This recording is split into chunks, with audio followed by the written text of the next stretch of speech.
कल्पना कीजिए, एक ऐसा गांव जहां धर्म का नाम मिट चुका था, जहां लोग केवल पाप, वासना और भोग विलास में डूबे हुए थे, जहां इंसानियत मर चुकी थी। और वहीं रहता था एक ब्राह्मण, जो नाम से ब्राह्मण था लेकिन कर्मों से राक्षस। उसकी पत्नी चंचुला, जो कभी पतिव्रता और धर्मपरायण थी, लेकिन धीरे धीरे पाप की अंधेरी दुनिया में खो गई। फिर एक दिन एक कथा ने, एक आवाज ने उसके जीवन को हमेशा के लिए बदल दिया। आज की यह कथा केवल कहानी नहीं, यह मनुष्य के कर्मों, पाप, नरक, पश्चाताप और मोक्ष का गहरा रहस्य है।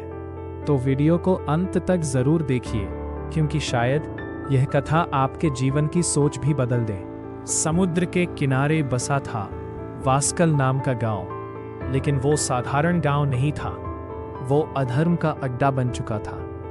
वहां के लोग वेदों का अपमान करते थे, देवताओं को नहीं मानते थे, धर्म का मजाक उड़ाते थे और दिन रात केवल विषय भोग में डूबे रहते थे।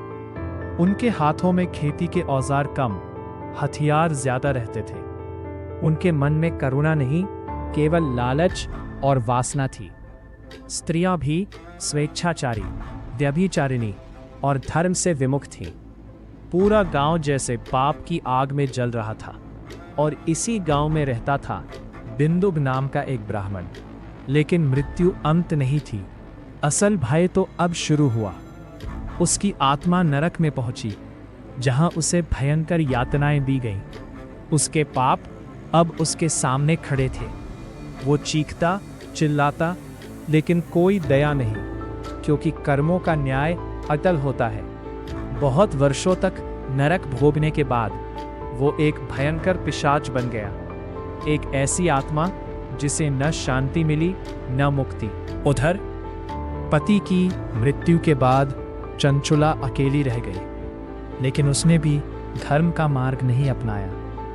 वो भी धीरे धीरे परपुरुषों के संग में पड़ गई और पापों में डूबती चली गई। शिव पुराण यहाँ एक गहरी बात कहता है, सच्चा तप वही है जो कठिन परिस्थिति में भी धर्म न छोड़े। लेकिन चंचुला यह परीक्षा हार गई। फिर एक दिन भाग्य ने करवट ली। एक पवित्र पर्व पर चंचुला अपने रिश्तेदारों के साथ गोकर्ण तीर्थ गई। उसने पवित्र जल में स्नान किया और घूमते घूमते एक शिव मंदिर पहुंच गई। वहां एक ब्राह्मण भगवान शिव की कथा सुना रहा था। वह कथा पाप और उसके परिणामों की थी। ब्राह्मण कह रहा था, जो स्त्रियां व्यभिचार करती हैं, उन्हें मृत्यु के बाद यमदूत भयंकर दंड देते हैं। तप्त लोहे से दागा जाता है, भयंकर यातनाएं दी जाती हैं और कोई भी अपने कर्मों के फल से नहीं बच सकता। ये शब्द चंचुला के हृदय में तीर की तरह लगे। चंचुला कांपने लगी, उसकी आंखों से आंसू बहने लगे। उसे अपने सारे पाप याद आने लगे। वो सोचने लगी, जब यमदूत मुझे बांध कर ले जाएंगे तब मैं क्या करूंगी? मैंने अपना जीवन बर्बाद कर दिया, मैं पाप में डूबी रही। वो दौड़कर ब्राह्मण के चरणों में गिर पड़ी और रोते हुए बोली, हे ब्राह्मण देव, मेरा उद्धार कीजिए।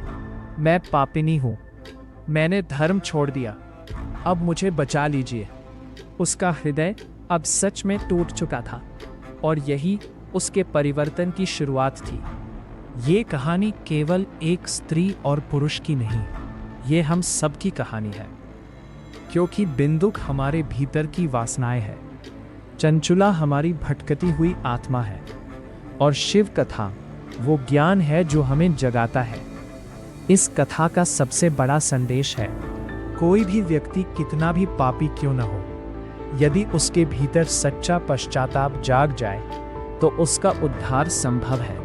दोस्तों, जीवन में गलतियां सभी से होती हैं, लेकिन जो व्यक्ति अपनी गलती स्वीकार कर ले, धर्म की ओर लौट आए और भगवान को याद करे, उसका जीवन बदल सकता है। यही इस कथा का सार है। अगर आपको ये कथा पसंद आई हो तो वीडियो को लाइक करें, चैनल को सब्सक्राइब करें और कमेंट में ज़रूर लिखें। हर हर महादेव। फिर मिलेंगे एक और रहस्यमयी और ज्ञानवर्धक कथा के साथ। हर हर महादेव।